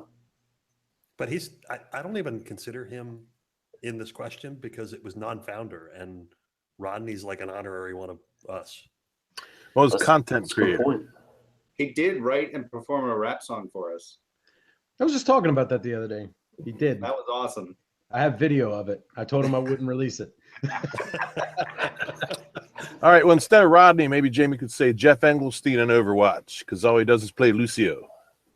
Jeff Engelstein is a great answer for not Overwatch, but for tabletop games. We do a game with him every year at Gen Con for charity. Rodney and Jeff and I do it every year, and I love playing with Jeff. Jeff is amazing, and he is smart, and he is just a great guy to hang out with. He's a great answer too. He would be my second for sure. Somebody had a great question here, and I got this. Go ahead, Chris. What is that? I know. I'm curious why these European Kabbalists are insane and up at 4 a.m. watching this. Oh, we're very engaging. Because they're awesome. That's some serious commitment. I appreciate it. You guys answer some questions. I forgot to plug my laptop in, so the battery's dying. Uh-oh. So Matthew asked about Tabletopia. I've been doing Tabletopia. I've been doing Tabletop Simulator, and I've been doing a lot of web stuff. But have you guys tried that out? The Tabletop Simulator, yes, I have played that. I have not played Tabletopia, so I couldn't compare them. Yeah, I haven't actually played either one of those. I've heard that Tabletopia, I think, is the one that's just like a 3D environment. It doesn't. Tabletop Simulator is the same. Yeah, it doesn't have the rules, right? You just move pieces around the board. You're required to know the rules of the game.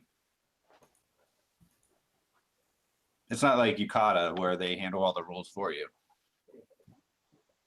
Yeah, that's true. And Tabletop Simulator functions identically too. There's no like you actually physically, well, not physically, but you have like a hand that you drag pieces with, and you can draw cards or shuffle decks. And if you can, like the number of times, like one of the funny things about Tabletop Simulator is if you've got like a token bag or like a dice bag or something, you can have it where it has like a magnet feature. So if you drop something nearby, it'll suck it up. There was a point where I was returning resources and threw my stuff and got sucked up into a bag. So they've got some neat features like that. But you can mess up the game state too, just as easily if you're playing in person. Sean's asking if we know of any celebs that listen to our show. I have no idea. Rich Summerer was on Mad Men.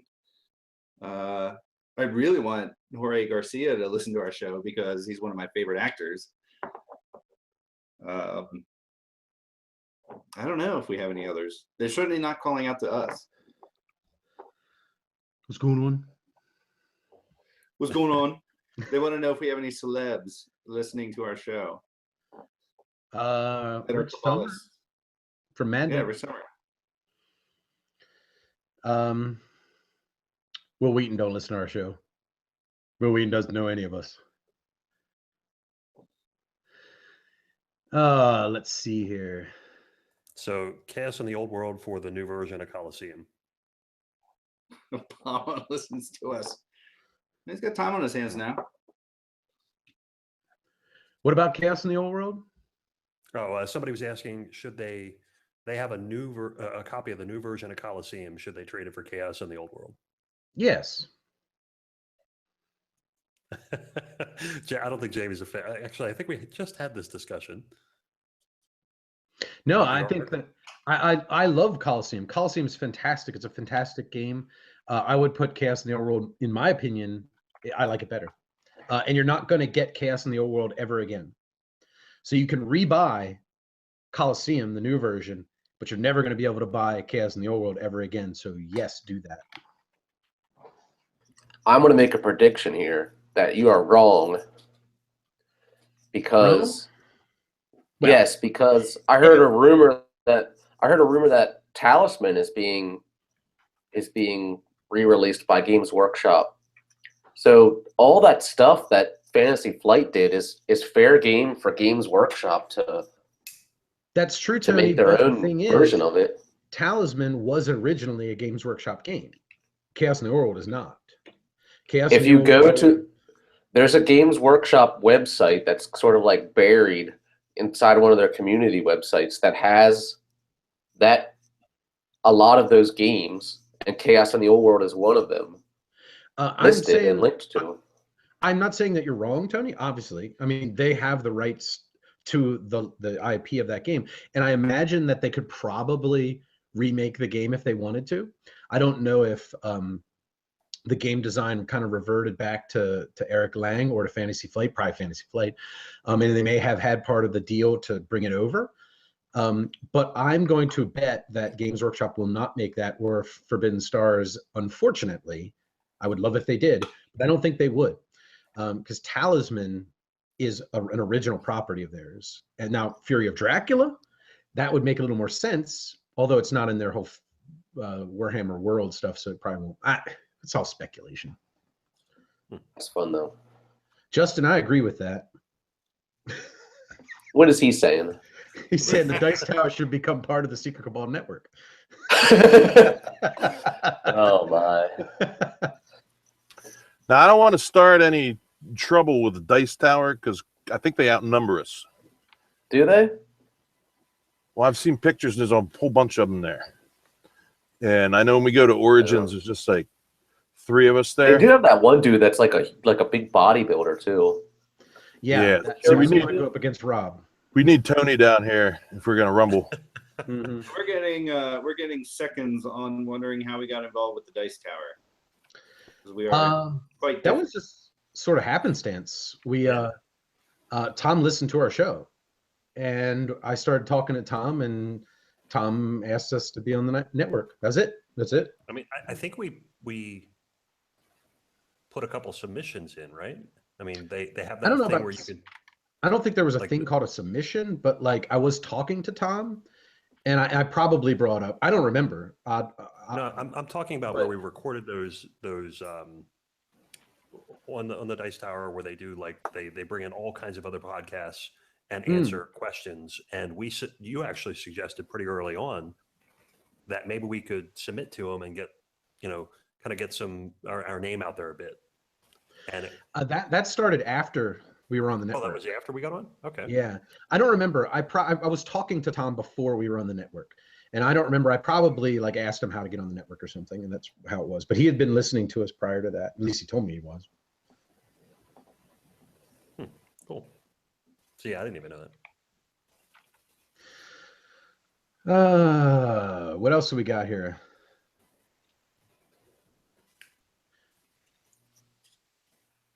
Tiramisu. That's not. There's one other joke. Easy tiramisu. Angel food cake has no flavor. What a silly nonsense question that is, Nick. Full disclosure on how many Kickstarters everyone has backed is a question that Jacob asks, and that would take a while for us to figure out. We'd have to load up the websites and stuff. So let's just do that on the show. I would say probably mine's in the 20s or 30s, probably. 20s is probably the number. You think it's that low? I don't know. Maybe it isn't. You seem like more of a junkie. All right, fine. I'll go look. Got to put some. I think mine's like 7. Yeah, I think I've like 4 or 5, but I've contributed to the Dice Tower. They're like their yearly thing a couple of times, and yeah, I don't have the patience to wait years for games to come in the mail like Chris does with lots of games. I've backed 10 projects. It's 38 projects. Zero projects. You bought 0 games in the past 5 years. He laughs. He's like proud of it. He's happy Hey. that you buy all the games. That's right. I use my savings and I buy sheets. You start Apparently ironing. not. Yeah, I didn't get the iron yet. I mean, ironing's kind of a waste of time because you iron a thing and then it gets wrinkled again and you're back where you started. You could say the same thing about bathing, though. Well, you can stand out in the rain. Anyway, Jeff asks, how much role playing versus just game mechanics would you say do you happen in your RPGs? That's an interesting question because I never really would have broken down the numbers on that, but I would have to say that our current group is probably a 60-40 split on the role-playing side, because the combat is when the mechanics come in. When we're in situations, it's usually role-playing that situation, and if a check is called for, we just roll it and then move on. And usually the check involves role-playing in some capacity. Now, time-wise, it's really hard because sometimes we'll have a combat that lasts 3 hours, and then we have like 3 hours of game time or 2 hours of game time. So like an entire combat could just go long. But I think as a whole for the campaign, we're usually around the 60-40 on the role play side. Man, everybody's asking about the closet. I wish I could. I can't move into the closet at the moment. Well, you can't move into the closet because it's a stretch goal. right. Oh, okay. That's right. It's I going to be a can't. I'm highly sorry. produced documentary of the vortex.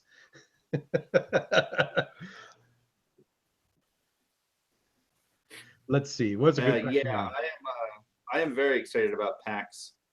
I really want to see what's going to happen. That's my biggest curiosity. The first year of this thing, see if it's going to be as big as they expect, and plan for next year. I have a prediction about PAX. And my prediction will be that Board Game Geek Con will be scared that it is the same weekend. And in the future, Board Game Geek Con is going to move. Because I believe PAX is going to become a big convention like Origins and Gen Con. Not as big, maybe big as Gen Con, who knows? But I believe that it's going to become one of the big American cons. And I think Board Game Geek Con is either going to stand their ground and stay and not grow as much, or they're going to just be forced to push it to another weekend, maybe earlier or the prior month, or maybe a couple of weeks earlier. Somebody here said BGG Con sold out in 59 minutes. That's true, but BGG Con is also very, very small in comparison. But I can tell you, I've been to PAX West, and if it's the same crew managing it and they want to get it to that level of a con, I don't think they'll have any problem doing it. There's nothing else. I guess, I mean, Ohio is not too far, but you know, it's much closer to New York, you know, the Northeast, and there's a whole lot of folks that can't make it to a lot of the cons. I mean, Texas, Indianapolis, and Florida are the big cons, gaming cons that a lot of people point at. So a lot of people here, Jamie and Daniel, are saying that PAX says next year they're going to move anyway. That I didn't hear that. So if they move, then my prediction goes away. Still a prediction though. Just a failed prediction already. This is a great question, Chris. When does Agents of the Cabal start? The answer is, I don't know. Maybe it already has. I don't know. It might have been happening now. It might have. I'm not saying. Again, he's looking at the board in the background. Yeah, he is. The actual answer to that is officially it starts when we ship. So it'll be after summer. Because the problem is, and this is about Kickstarter stuff, about how it all operates, is I had to go to publishers to get them to ask them if they wanted to donate any promos and things. And it takes time to get those things produced, right? So I had to give all of them, I had to time it with all of those people to get all the promos made. Like they have to, I mean, Ryan Lockett is drawing pictures of all 5 of us, putting it on tiles for above and below. Or actually it's near and far. And on the other side, it's either going to be Islebound or above and below, whichever ones we choose. So we're going to be characters in those games. And Ryan is now going to have to draw them and make the tiles and then get them produced, and then ship them to our Mayday Games is going to be doing our fulfillment for us. So shipping them out there, and then we have to package them up and send them out. So it's going to take a lot of time to coordinate all of that, and also all of the junk that we want to put into this thing. It's going to take a little bit to get it all made, and we don't want to like be one of those people that are always late and stuff. So it's going to be in the fall that everything gets sent out. So you'll be getting your discs and your other stuff in the fall, and that's when it officially starts. But that does not mean don't keep your eyes open. Chris, show your tattoo again. You got it. Take the whole shirt off. Pain in the ass to show off. Take your pants off too. Right, there you go. Mm-hmm. Steve, show your pants off. One. Oh, all right. The other one. I'm about to do that after midnight if everybody's still I on. want to turn my monitor off. Give me a second. All right. Now, guys, if you start asking me to take clothes off, that's a Kickstarter stretch goal.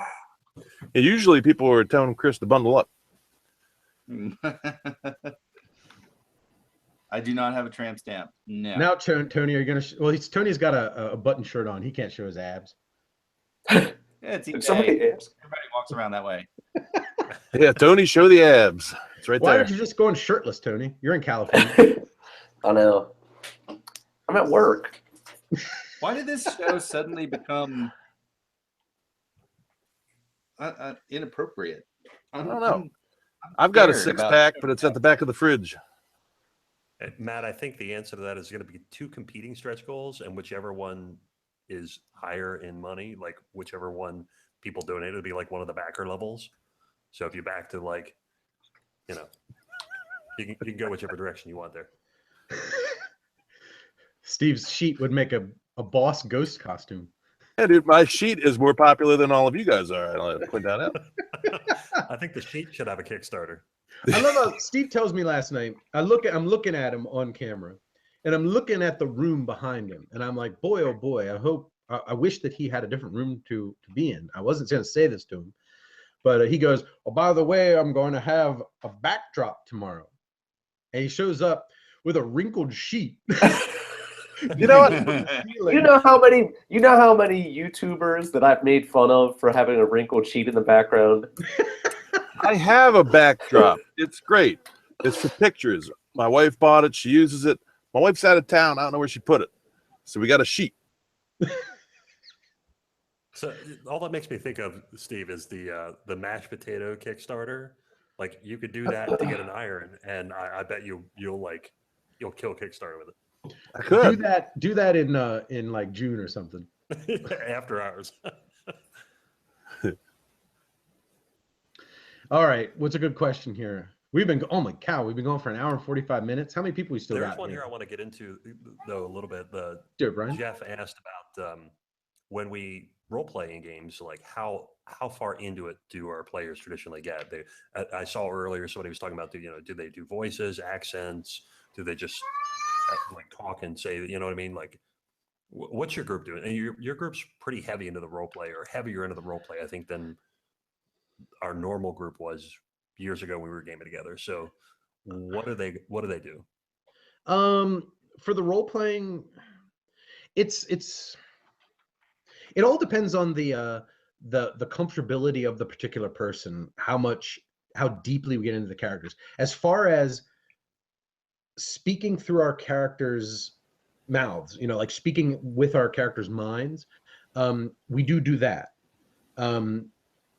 But we don't all do accents. As a GM, I do lots of accents. I'm an accent guy. I love doing Irish. Bender loves my Irish accent that I do for my dwarves. And don't ask me to do it because I just have to randomly do it. If someone asks me to do it, I can't do it. But if I randomly start doing it, it works. But we don't speak in many accents, but we do get into the characters and try to believe that we are those characters. As a matter of fact, the first episode number 1, we're doing episode 0 and episode 1 coming out next week on Wednesday. Episode 1 is the one where we talk about building a better character. Building a better party. And we talk about how all of that, dwarves are Irish in my game, not Scottish, Jeff. But we're talking about how like we try to make ourselves invested in the party and in your own character, and creating a character that you can be honest with yourself and say, I can play this and I will have fun playing this, and this will be fun for other players to play with, alongside of. So that's sort of what we talk about in episode 1. And that's what we do. That's what we really focus on, is like a whole character creation day where we drink whiskey and beer all day long, and we story tell each other. Like Aaron, AC will sit here and he'll say the background to his character, and then everybody, after he's finished talking about it, will start just saying, all right, let's make some cool stories out of that. And we'll all just collaboratively story tell and put our own characters into his background by doing that. And then we'll come up with these really great things that then all the backgrounds feel like we're integrated. We feel close to them. We almost have the memories of those backgrounds in ourselves. So that makes us really invested in the characters, our own character and our fellow party members, because we've had shared experiences, and it was really done over a 6-hour period of an afternoon.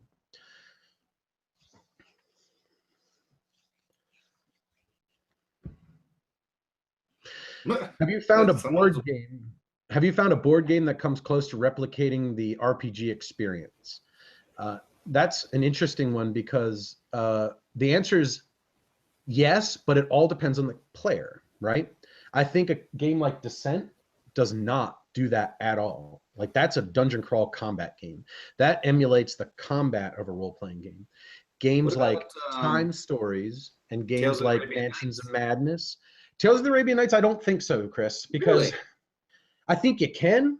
It creates a story and a narrative, but I think games like Mansions of Madness and Time Stories are ones where people can really feel what their characters are feeling, but you have to try and you have to be into it to that level. And I think our group has gotten that way.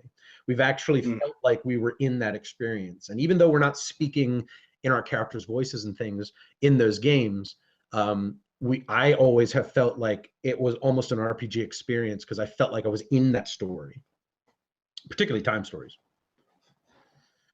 And Chris, you have what about Arabian Nights? What? I'm sorry, Heather. Chris, you said Arabian Nights. Go ahead and talk about it if you would like. No. Yeah, I mean, Arabian Nights really felt like a storytelling game to me. I mean, it had some I guess some basic mechanics, but it was really about going around and experiencing different situations. You'd have skills that you would get, and what are you doing? They're noticing platform. But it felt like a really cool storytelling game where you would get like bonuses and power ups, so you get skills while you played it. I mean, definitely Time Stories is the best storytelling game where you play characters, and Mansions of Madness as well. So I think they're all good RPG style games. I just want to point out to those Cabalists that are not in our area, there's quite a few beer mongers alums in here, Heather and Justin and Barry. And I appreciate that they took the time out to come hang with us.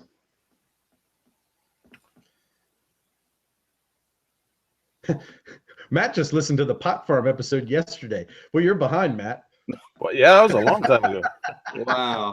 You need to catch up. Did you know that we have a Kickstarter coming out next month? Boy, that was a ridiculous game. I still remember playing that. It was so stupid. It's so bad. But I mean, I had fun playing it, but it doesn't make it a good game. It was but not I had the worst fun game at I the ever time. played. It's like Munchkin, right? Like Munchkin, a lot of people bust on Munchkin as a bad game, and I do too, regularly. But the fact of the matter is, Munchkin is fun once or twice. You get the comedy of it, and you laugh, and you make jokes, and it's great, and then it's done. You know, Pot Farm was that same way. Every card is funny. Like there's like stoner jokes, you know, like Dazed and Confused type jokes in there, and you know, we had a fun time playing it, but it really isn't a good game, and ultimately, so whatever. Worst game you love? What's the worst game you love? That's an interesting question. It is a very good question, and that's tough to decide. Strip poker. If you win. I always try to lose quick in that game. So that's a Wow. tough one. It would probably have to be something like Fortune Glory, because the game's not that well designed ultimately, but I really love playing it. It is just a dice rolling garbage Ameritrash game. It really does epitomize the term Ameritrash because it's kind of trashy. But I adore the game and I have so much fun every single time. Betrayal at House of the Hill is another example, Scott. Good Good call. example, yeah. But Roombound used to be mine, but then they made third edition and it made the game great. So it's actually good. yeah, it's actually good now. So that kind of stinks. I actually enjoyed Talisman. As bad as that game is, I actually have fun playing it. I mean, it's terrible. It's terrible. I But got the still fun. 40K version here and I played it the other day. Not the other day, it was the other month, a couple months ago. And I actually had fun playing it. It was fun. Makes What me are you think of doing back there, Chris? atmosphere. What is Steve doing? I'm mimicking Chris. I have my hands on my head. I think Atmosphere is actually Fix your sheet. That's like, a good call, it- Brian. it's a game that it's pretty terrible, and I don't think I could ever play it again. But the times we did play it, I mean, I remember we were all drunk at a party, and Steve, you were stealing stuff nonstop, and I think eventually everybody just started grabbing stuff on the table, and the person who was supposed to stop the people, Yeah, that was a crazy game. yeah, like just let people get away with it, so everybody just took everything. This is a good question that Nathan brought up here. He says he just got in. I kind of talked a little bit about this a long time ago, but I'm going to say it again because it's actually something that's kind of important to me. Nathan asks what my wife thinks of the possibility of doing the Secret Cabal full time. I won't go into the entire story, but she just got a job that she's really she's wanted for her whole life, and she just got it recently. And she's been trying so hard for years to get. She's a school psychologist. She just couldn't find a job as a counselor or a school psychologist, and she finally got it. And she's so elated that she has the job that she wanted. And I supported her in her doing that. And she is fully 100% supporting me doing this because our lives are both going to be happier because we're doing what we want to do. She feels like she's helping. She works with autistic kids and stuff as a school psychologist, and she loves doing that. And I love working with all of you. I'm not saying that that's similar in any capacity, but So now everybody's autistic now. just kidding. No, listen, honestly, the whole point is that she supports me 100% in doing what I love. And she sacrifices a lot. She sacrifices me. Tonight, we were going to sit down and have a good evening together. And I hung with her for an hour and a half, and then I'd come down here to do this. She knows that this is really important for the success of the show and the success of the Kickstarter coming up. So she's just the best wife a guy could have. She is cool with me going to beer monger. She's cool with me having a game night a couple times, 3 times a week, then the role-playing podcast recording and the role-playing game, just so that we can do the podcast too. So we have content to talk about it. She's great. She's great. And she fully supports me doing exactly what I want to do with my life. And we're making it happen, hopefully. Jamie, will this video be available after the live stream is over? Yes, it will. It sticks up on YouTube. Awesome.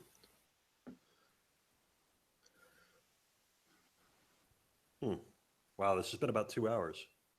Yeah, it's a long one. Maybe we should think about wrapping it up. Yeah, I don't want to keep you guys here all night long, but No, my beard's not going away. There's not going to be a stretch. I'll goal tell you, over this the was beard. fun. I'd like to do this again sometime soon. oh, for sure, It was a blast. Yeah, this was pretty cool. Tim asks, I am not singing anybody to sleep. Okay. Well, then I will move on to Jeff's. If we're going to hire other people like the Dice Tower did, if we get enough money, the answer to that is yes, but it'll be these guys, not outside people at this point. Listen, we're not trying to be a big, mega corp podcast organization. If it gets to a point where we're making a lot of money like the Dice Tower, I mean, we'll be able to do a lot of awesome things and stuff, but I never want it to feel like we're just a big, giant mega group like that. I want it to feel like it feels now, and just giving you more awesome stuff. So we might hire some people like Steve and Chris initially. Like I mentioned this a long while ago, but hopefully in the future we can bring those guys into the fold as well. It's kind of baby steps, one at a time. I'm looking on bringing somebody on to do some housework. Mm-hmm. I don't, just kind of talking about that. I don't know if realistically I would personally even be in a position to do something like that, to go full time with the show anytime soon. So it's going to be another 2 years before I'm back in the States, and Tony's making more money than we could realistically pay him to do the show. Silicon Valley and whatnot. You can enjoy your like $1 million mortgage out there, but I don't know. I mean, I think this will start off, and we'll see where we end up in a couple of years, because Dice Tower didn't become what it is overnight. It's going to be a little while. Jason asks advice for future podcasters. That's a long topic that we can cover sometime in the future. But I will give you one piece of advice that I think is the absolute most important thing that a new podcaster should be paying attention to, is that your first impression is the most important thing about all of it. If you make a bad first impression, it's not going to go well. It's going to be a lot harder. You can come back from a bad impression, but when you come out of the gate, sound quality good, content quality good, charisma on air, like develop that stuff. We talk a lot about how we do, we did the original show. We did like 4 pilot episodes and threw them all away. And finally our 5th one, we were like, all right, we got it. We got something we're happy with. We're starting the role-playing game show, and we did 4 recording sessions.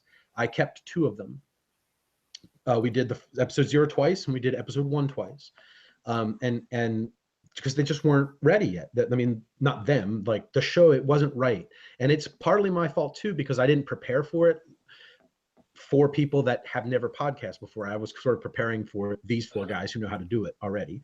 But they were sort of feeling it out. So that's something that's very important. First impressions is really important. Make sure that you're ready and don't release too early. Jamie was asking about becoming a podcaster or content creator. And I think I said this was asked at, I guess it was Simon at Dice Tower. They asked me about this. And I think the biggest thing I can recommend is find something unique. There are a lot of people out there that do the same thing that everybody else does. Figure out something to make you unique that people will want to come and really pay attention to you. You know, what makes you stand out from everybody else? Yeah, Jamie on the chat here points out that yes, Rodney and Tom and I did a panel on content creation. You can find it on the Dice Towers feed from last Gen Con. So go back to the Dice Towers feed way back in last August, and it will be there. And actually, that was a lot of fun to do, and I appreciate it. But going along with what Chris said, I totally agree with what Chris says. Find your niche and find something that makes you different. But I want to add to it, don't be scared to find something that works and make it your own. Because I'll be honest with you, exactly the way we started doing our show is I was listening to Fear the Boot, the role-playing game podcast, and I was listening to the D6 Generation. Those were my shows. Those were my favorite podcasts back then. And what I did when I sort of molded what I wanted the show to be was I took what I loved most about their shows and I made it our own.